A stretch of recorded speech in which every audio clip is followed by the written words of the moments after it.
Ni dhagee. Atis dhageessa Rabbiis hin dhaga'ame. Yaa. Dhageettii keessatti. So sifaan dhageettii keessi fi Rabbiin keetis tokko jechuudha. Sifa gooteef Waaqayyoof Rabbiif. Fixattee?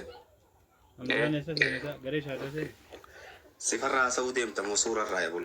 Dhageettiirraan sifaa jechuun Waaqa Rabbiif walaa tadribuu lillaahi al-amthaala jette fakkeenyaan gooni jette anis nin dhagaa atis hin dhageessa Rabbiinis hin dhagaa. Fakkii fi sifa addanii beektaa buumaas. Gaafii biraas hin jijjiirin si gaafadha dhageettiin si gaafadhe Hamza. No anarraan deem Hamza please. Waan jedhe ani dhageettiirraa si gaafachuu jira. Dhageettii Rabbiif fakkaataa uumama takka dhageettii keessatti sin godhinaa.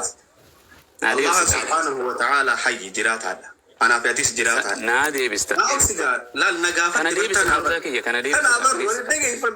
Si dhaggeeffadhe namni tokko hojiitu jira dhaame jirana.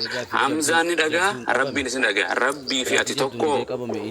Tokko maaltu godhe? Ani makhluuqa inni khaaliqa. Hojiirra jira deebisa. Yeah, 1 second, hold on. Stop.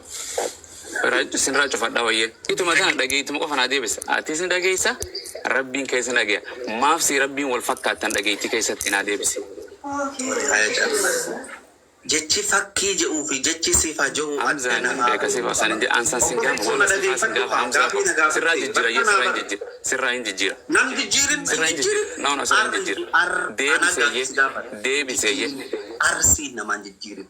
Hamza fakkii fi sifa adda baafatu. Maqaan kee eenyu gosa jedhama maquma kee Hamzaa ko lallabuu danda'e wallahi waan jedhe.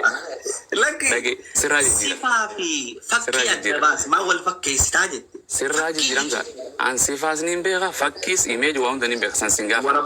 Rabbiin si gaafa Rabbiin Hamza koy kakatiin ni dhaabbadhu.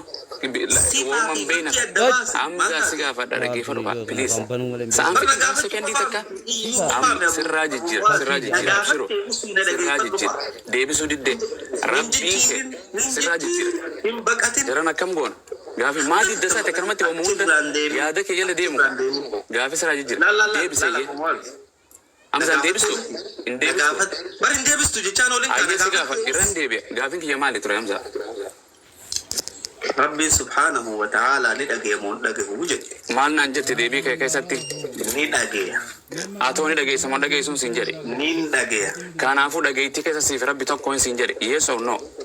Tokko miti naaf Rabbi. Kanaafuu maafi gartee waamuma takka Rabbi ittiin fakkeessan maaliif jette? Eeyyoo. Haya. Sifaa fi fakkii adda baasi Abu Mu'aaz cal jettee naasa. Hamzaa waan si gaafadhe dhageettiin si gaafadhe. Laal sifa jechaati fakkii jechuudha. Sirraa jijjiiran maas sirraa hin jiru kun siif hin taane gaafa. Sirraa hin jijjiiran dhageeffadha wallahi. Hin jijjiirin dhaab gaafii takka wal gaafadha har tokko hin deemin. Sirraa jijjiira koo gaafii meeqa gaafattee wanta ummata. Akkana gaafatta atiin si gaafadha. Si gaafadha dhaggeeffadhu gaafii lamaan qabaan sin jedhe si gaafadha. Dhaggeeffadhu si gaafadha ammas. Waan jedhe gaafii lama gaafanna. Si gaafadha dhaggeeffadhu gaafii meeqa gaafattee dhaggeeffadhu abbaan caalitu sarka hin fudhu. Hin baara guwamsa sa waan baara gaafii lama wal gaafanna. Ni gaafatta dhaggeeffadhu uummanni as dhaggeeffadhu. Sin dhaggeeffadha fixannu. Ani gaafii lama wal gaafannaa hin jee. Ittuma ofoo olta gaafii. Dhaggeeffadhu. Rabbiin harka ni qabeettee amantamuun amantu. Fixattee. Afaan Oromooti deebisee yes ni qaba hin qabu naan jedhu. Khalaas hin qabu. Hin qabu. Yes. Fidi Quraana irraa Rabbiin harkaan qabu kan jedhu. Tole. Naa obsi akkasumatti naa afaan naasee. Naa kan hin qabu. Jechi Quraanaatti. Nagaafatti hinaasa wingaa. Hin qabu naan jetteemi. Abu Mu'aaz akka ijoollee kiristaanaan godhatti hin qabu naan jette kiristaana jedhan kiristaani nama waan jedhe hin qabu Rabbiin harkaan naan jetteemi.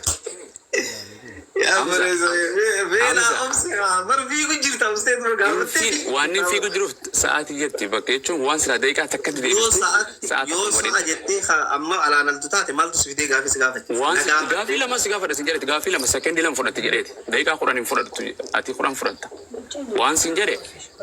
Waan siin jedhe Rabbiin harkaan qabu jettee Quraana irraa Rabbiin harkaan qabu kan jedhu naa kan cufadhe sirraa. Ragaa qofaan sirraa ban. Okay, Allah subhanahu wa ta'ala Qur'ana isa keessatti dubbatee laysa kamithlihi shay'un jaa. Laysa hin Hamza tane Rabbiin laysa lahu yadun harkaan qabu kan jedhu naa obsi. Nagaafattee naa obsi hin fiigin. Hin fiigin Hamza hin aarin.